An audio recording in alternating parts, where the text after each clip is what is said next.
Here is more trucking industry news from the year 1972. Starting off was a South Bend, Indiana newspaper article on how company leaders viewed the next year and a forecast of business during 1972. Samuel Ratson, president of Tucker Freight Lines, commented on the past year for Tucker. The company had seen annual revenues hit $20 million for the first time, and merged Clemens Truck Lines into Tucker. Now there are 26 terminals in Indiana, Michigan, Illinois, Ohio, Kentucky, and Tennessee under the Tucker Freight Lines banner.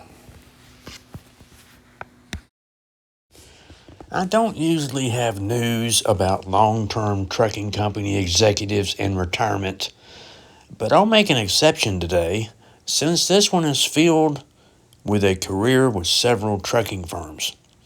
In December 1972, Thomas D. Knox announced his retirement. Let's look back at his career. He started with the trucking industry in 1934 as a part-time employee for Michigan Interstate Motor Freight Lines in Jackson, Michigan. By the summer of 1935, he had assumed full-time sales responsibilities for the company covering southern Michigan. Before 1935 was up, he went to Saginaw, Michigan to become terminal manager. Boy, that was quick. While in Saginaw, D.C. Dorrell Sr., founder of Dorrell Freight Lines, made Knox think about becoming general manager at his company. He joined Dorrell Freight Lines in 1941. He stayed there. In 1960, Dorrell Freight Lines and Blair Transit merged together to form Great Lakes Express. At that time, Mr. Knox became Vice President of Traffic and Labor, a post he stayed with until his 1972 retirement. He spent 30-some years in the trucking industry. How many of you have spent a lifetime in the industry? If you have, leave a comment and tell us about it. In September 1972, McLean Trucking Company filed an application with the Interstate Commerce Commission for the ICC to approve a purchase of Topeka Motor Freight Incorporated, a bankrupt carrier based in Kansas City, Kansas. Getting Topeka would give McLean additional points to serve in Kansas and Nebraska. At the time, Topeka had 7 terminals in Kansas, Missouri, and Nebraska.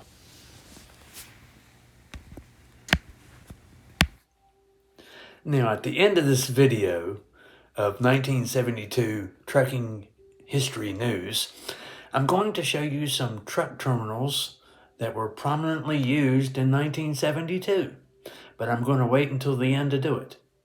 I know a lot of you don't watch all of my videos to the very end, and you're missing some very interesting trucking history.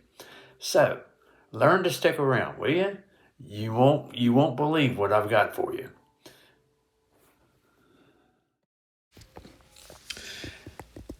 Gary R. Smith was named terminal manager for a new motor freight service in Spokane, Washington. In September 1972, Northwest Motor Freight was starting its second week at the former Okanagan Valley Motor Freight Terminal in Spokane at East Broadway Street. Want some history? Okay, here we go. Gary Smith's father founded Okanagan Valley Motor Freight following World War II. In 1965, the company was merged with Hellfree Motor Freight. Hellfree was then acquired by Ringsby Pacific in 1970. In 1972, Northwest Motor Freight offered daily service between Spokane, Seattle, Yakima, Moses Lake, Wenatchee, and all Okanagan Valley points. So apparently they were strictly an intrastate carrier in Washington. Here's some trucking news from Iowa. At a meeting on April 4th, 1972, the Iowa Commerce Commission granted Arnold Van Halfken owner of Arnie's Motor Freight, a permit to serve Altoona and Mitchellville, Iowa. Altoona, Iowa, which had been served exclusively by Rock Island Motor Freight. So apparently Rock Island left and Altoona needed freight service, so Arnie got it. This building still stands today. In 1972, it was the terminal for Briggs Transportation Company. Built in 1954 on 11 acres, it only cost $300,000 and had 4,500 square feet of office space and 9,600 feet of dock space.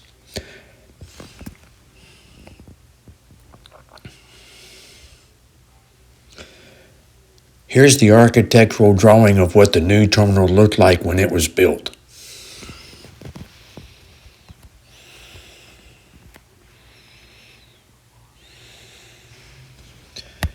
In July 1964, a $1.5 million truck terminal in Roseville, Minnesota got approved by the city council.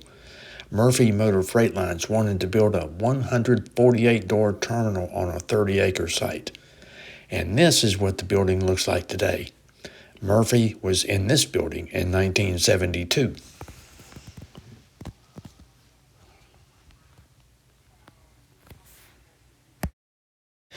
That's it for today. Hope you've enjoyed more trucking news from 1972, and we'll see you in the next video.